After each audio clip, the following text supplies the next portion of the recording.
Welcome to this video explaining how to install and use Zotero, a citation management application that we believe is a wonderful tool for students writing their papers.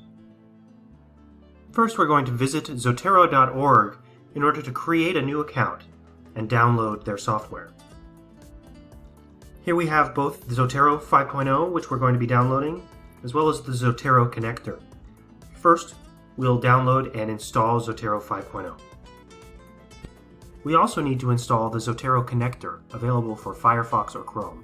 This plugin will allow Zotero to talk to our browser in order to do a lot of the really cool things that we'll be seeing in this video.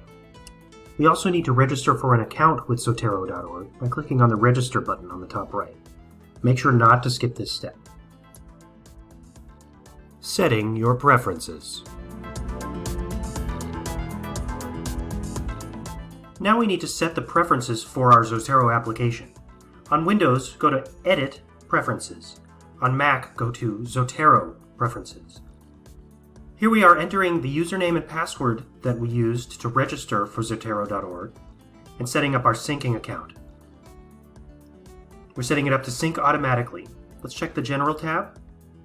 We want to make sure that this is unchecked. Automatically tag items with keywords and subject headings.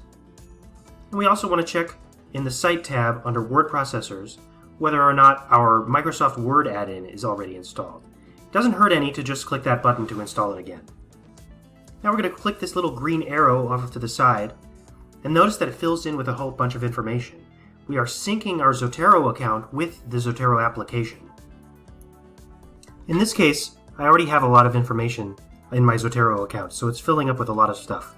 Don't worry if you don't see anything. You may not have anything in your account yet. Customizing the Zotero connector in your browser. After installing the Zotero connector in your web browser, you'll need to connect it with your Zotero desktop application. This will allow the information you save while browsing to automatically appear in the Zotero app on your computer. You can also choose to allow the browser to save items to Zotero.org if you need to work without access to the full Zotero application. Adding citations. Now let's try to add some citations from an academic database. Navigating from the library's website, click on the Databases tab. Let's try Web of Science. Don't forget to input your GC network username and password.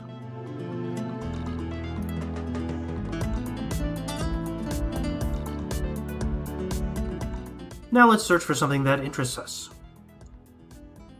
In the search bar, we enter in our terms. Notice that at the top right of the screen, the Zotero connector icon has turned into a file folder icon. If we click that, what we are shown is a list of all the articles that are available on that page. Whichever ones we choose will be saved into our Zotero library. Notice at the top it tells us what we're saving. It also indicates that it's trying to save the PDF as well. If we check, we can now see that these articles have been saved in Zotero. Let's go back to select an individual article. Notice that the Zotero icon has changed again, this time to a PDF icon. Click the icon to save this particular item. While we're here, let's take a moment to look at the Zotero application. Each of these columns can be moved and resized at will.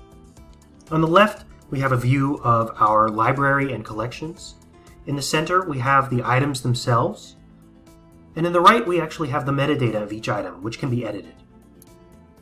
Adding a citation to a website. Now let's try to save a website to Zotero. I'm going to try to save one of our library research guides. Let's do Technology in the Library. Notice that the Zotero icon has changed again. In this case, it's denoting a website. And you can see that what it is saving is a snapshot of the site itself. Organizing your library. Now that we've saved some items into our Zotero library, let's take a look at it. One good idea is to organize your library into collections, which you can do by clicking the file folder icon on the top left. You can give it a name. You might name it after the paper you're writing. You can add items from your library by clicking and dragging them into that folder. There they are.